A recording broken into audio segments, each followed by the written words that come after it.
سبح اسم ربك الأعلى الذي خلق فسوى والذي قدر فهدى والذي أخرج المرعى فجعله غثاء أحوى سنقرئك فلا تنسى إلا ما شاء الله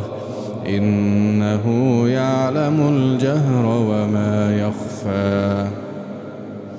ونيسرك لليسرى فذكر إن نفعت الذكرى سيذكر من يخشى ويتجنبها الأشقى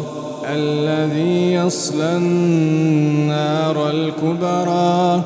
ثم لا يموت فيها ولا يحيا قد أفلح من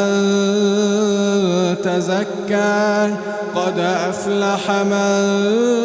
تزكى وذكر اسم ربه فصلى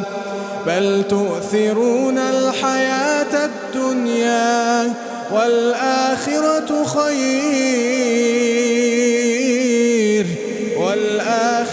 خير وأبقى إن هذا لفي الصحف الأولى صحف إبراهيم وموسى.